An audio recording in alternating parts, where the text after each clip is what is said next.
Hello and welcome to a podcast episode of the project BIOFRUITNET. In this episode, you'll hear about pests and disease in plum fruits.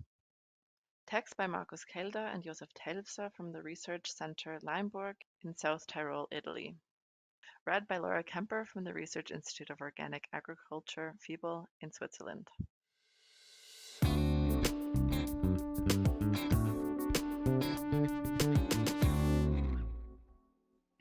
Apple scab. What is the life cycle of apple scab? The apple scab fungus overwinters in infected leaves on the ground. During the winter, the fungus forms fruiting bodies in the fallen leaves. Primary fungal spores, so-called ascospores, are released during rainy periods in the spring. Spores are carried by wind and rain onto leaves and fruit, where the spores germinate and penetrates the plant. This primary infection can taint the green tip for a month or more on the trees. Symptoms appear 1 to 2 weeks after infection. Secondary fungal spores, so-called conidia, are produced in the lesion and can cause additional infections on leaves and fruit during rainy periods. Secondary infections can continue to occur during the growing season. What are the symptoms and damage of apple scab? Symptoms appear on leaves and fruit. Lesions on the leaf appear initially as light green circular spots that become olive green and velvety in appearance. If early infections are severe, the leaves may curl and often fall prematurely. Symptoms on fruit appear as almost circular lesions that are olive green and velvety in the beginning, but become darker and scabby in time and sometimes crack. Severe early infection of fruit results in deformed, cracked fruit that may drop prematurely. The spots in the fruits lead to fruit depreciation, and the spots in the leaves to a loss of photosynthetic capacity. Monitoring apple scabs. How does it work? The fungus overwinters in infected apple leaves on the ground. In spring, ascospores, the primary inoculum, are released during the rain. The release of these ascospores can be monitored using spore trapping. The RIM Pro model is the most widely used forecast model by producers for apple scab monitoring. It can include weather forecasts and the maturing of spores. How is apple scab managed? Preventive measures play a crucial role in apple scab management. When planting an orchard in organic cultivation, it's important to choose apple scab resistant or robust varieties. Furthermore, it's important to use sanitary measures to reduce the inoculum of the disease. Apple scab infected leaves need to be removed or shredded. In addition, leaf decomposition needs to be promoted in autumn to prevent infection from ascospores during the following spring and summer. Pruning is important as well for scab reduction and organic production. It causes rapid drying of leaves and fruit after rain and dew. Finally, a drip irrigation as opposed to a sprinkler irrigation is recommended to reduce moisture in the foliage. Apple trees are susceptible to the disease starting from the green tip stage. It's essential to properly manage the primary infection to limit the number of treatments needed during summer. Regarding direct control with plant protection products, preventive treatments before rainfall events and scab stop treatments after rainfall events are recommended. Preventive treatment of copper and lime sulfur are carried out immediately before the onset of rainfall. Scab stop treatments are used to stop the disease's spread. Fungicides used in organic cultivation include copper, lime sulfur, and potassium bicarbonate combined with sulfur.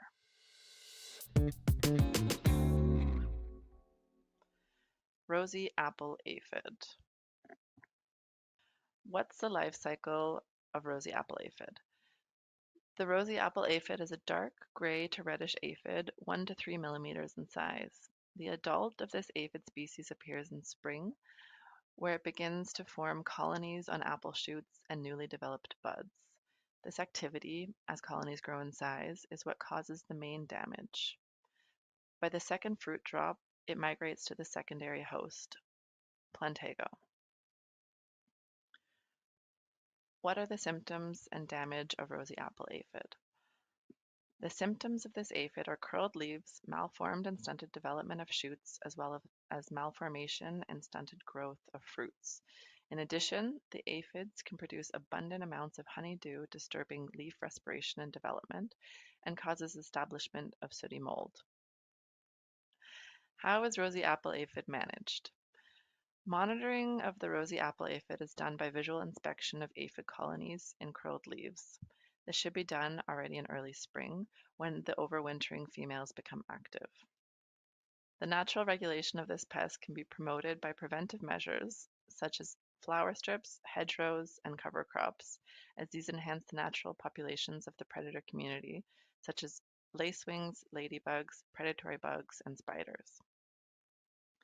Also, accelerating leaf fall in autumn, for example, bikaolin, a type of fine clay powder, can contribute to the reduction of aphids. In general, preventive measures should always be implemented as a first measure. The best practice for direct control against the rosy apple aphid is the application of products such as neem extract, when allowed, or oils and soaps. Woolly apple aphid. What is the life cycle of a woolly apple aphid? The woolly apple aphid is a brown-reddish aphid, 1 to 3 millimeters in size. The aphids overwinter on apple trees and roots. The nymphs become active at bud break in spring. When apple trees flower, the first colonies will be visible and possible to observe. By harvest, wingless egg-laying females are formed for overwintering. What are the symptoms and damage of the woolly apple aphid? Initially, the symptoms of this aphid are wool-like structures on pruning wounds. Later on, it expands to younger branches, and finally it forms galls on branches. Those galls harm tree growth and increase the risk of potential disease infections. The aphids secrete honeydew, a sugar-rich liquid which can be found on the surface of the fruits. How is woolly apple aphid monitored? Similar to the rosy apple aphid, monitoring of the woolly apple aphid is done by visual inspection of the aphid colonies, especially on the branches and pruning wounds. The monitoring should be done on a regular basis starting from early spring. How to manage woolly apple aphids. Control of the woolly apple aphid can be by precautionary measures, such as long pruning and generally maintaining a balance between production and growth. As for several other pest species, biodiversity measures to enhance predator abundance and diversity are important control strategies. Particularly effective against the woolly apple aphid is the parasitoid wasp, Aphelinus molly, which has this aphid species as its primary host. To promote natural enemies, it's important to avoid black hail nets. Direct measures for pest control are, for example, the use of oils with sulfur, and when allowed, kaolin with rock dust, soaps, and insect pathogenic fungi, such as Beauveria bassiana. It's important to note that direct measures are not considered sufficiently effective against this pest as a standalone method, and should be considered in combination with other measures. Codling moth. What's the life cycle of a codling moth? The adults of the codling moth have brown wings with grayish surface and a metallic bronze spot near the tip. After pupation, usually under loose bark or nearby wood debris, the adult moth emerges and starts laying eggs on the surface of leaves or fruit. The newly hatched larvae then burrow into the fruit from where the larvae develop, and fruit damage occurs. What are the symptoms and damage of the codling moth? Symptoms of the codling moth are holes in young and mature fruits from egg laying, as the larvae, which at maturity can be up to 20 millimeters in length, develops inside the fruit. The inside of the apple shows typical large pores from the larval development. How is the codling moth monitored? Monitoring of the codling moth can be done using pheromone traps. Another option is to use a decision support tool such as RIM Pro and similar services to contain the spread of this pest. How is the codling moth managed? Strategies for control include mating disruption, physical barriers, removal of infested fruits, and as for many other pests, to implement measures that preserve the natural enemy communities. To achieve optimal effects, the best practice is to use the strategies in combination. The most widely used direct plant protection product against the codling moth are the mating disruption and granulosa virus. The granulosa virus is consumed by the codling moth larva that dies after ingestion. Other options to directly control are parasitoid wasps or nematodes applied in autumn on the tree stand. Finally, spinosad is another option, although side effects have been reported.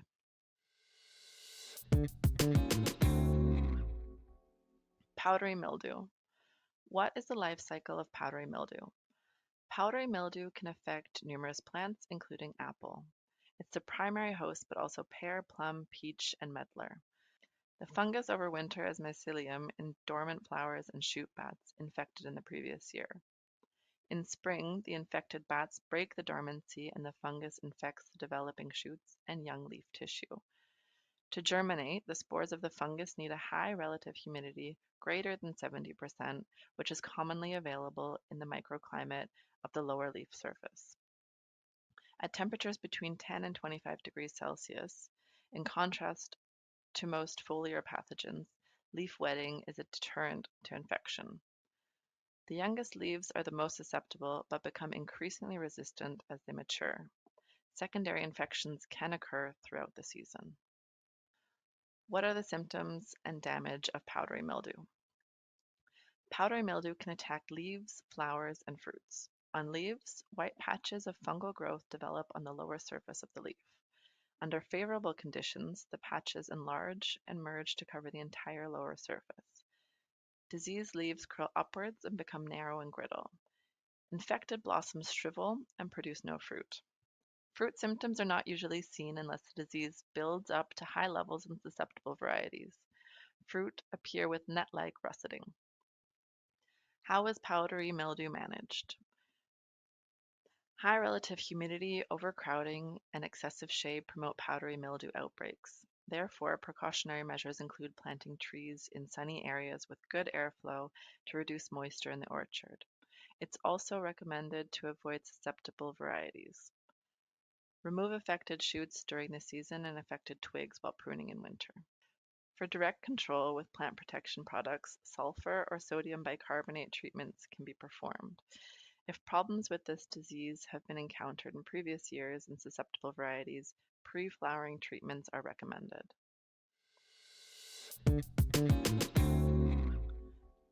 Sooty mold. What's the life cycle of sooty mold? Sooty mold fungi can overwinter on branch tips, bark crevices, or mummified fruits. The fungi live off honeydew. During the growing season, the fungi release spores that stick to honeydew or plant exudate-coated surfaces. The disease usually appears in summer and proliferates until harvest, but also during storage. What are the symptoms and damage of sooty mold? Sooty mold covers fruits, tree limbs, and leaves with a thin black film or crust. The dark color of sooty mold growth is due to the presence of dark-colored pigments in the material that make up the main parts of sooty mold colonies. Many sooty mold fungi are sticky, and that helps them adhere to the surface on which they grow and absorb the moisture they need. The black crusty growth can cause yellowing of foliage when the sunlight is obstructed. It causes mostly indirect damage through fruit depreciation because of their appearance. The black film on the leaves impairs photosynthesis. How is sooty mold managed? Late varieties are more affected by sooty mold than early varieties. Therefore, precautionary measures include using early varieties that limit the damage. Furthermore, different preventive measures can be implemented to limit moisture in the orchard. These include the selection of a location with good aeration before planting, a pruning system which promotes the aeration of the canopy, regular mowing of the grass, and the use of a drip irrigation system rather than sprinklers or overhead irrigation. Direct control with plant protection products includes treatment with products based on sulfur and bicarbonates.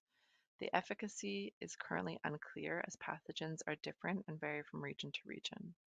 Post-harvest, manage the black layer on the fruit caused by pseudo-sooty mold. Fungi can be removed after harvest before storage by blanching them in hot water and brushing it off. Some special brushing machines can be implemented in the post-harvest sorting process. Bullseye rot. What's the life cycle of bullseye rot? Bullseye rot, also called lenticel rot or bitter rot, is caused by fungi from the Neofabraea genera. This disease mainly affects apples and pears. The fungi overwinter in orchards as saprophyte fungi on mummified fruits and leaf litter. Post-harvest, manage the black layer on the fruit caused by pseudo-sooty mold. Fungi can be removed after harvest and before storage by blanching them in hot water and brushing it off. What are the symptoms and damage of bullseye rot? Bullseye rot symptoms of infections originating from lenticels show lesions that are circular, flat to slightly sunken with a light brown to dark brown halo around a lighter brown center. The fungi usually produce lesions on the fruit itself, but they may also occur around the stalk. The brown lesions expand rapidly and numerous wide pustules appear, which are the fruitification of the fungus. At an advanced stage, cream-colored spore masses may appear at the center of the lesions. It is very difficult to differentiate between bullseye rot lesions caused by the different Neofabraea species on fruit. How is bullseye rot managed? Preventive measures to manage bullseye rot include pruning and removing cankered branches, removing rotten fruits, harvesting in dry conditions, and at the right time for each variety. Additionally, avoiding susceptible varieties or shortening the period of storage can help. For direct control, treatment with Oreobasidium pullens or products based on acid clay or copper have partial efficacy. It's also recommended to use copper as a last resort. Post-harvest treatment with hot water is effective against bullseye rot outbreaks.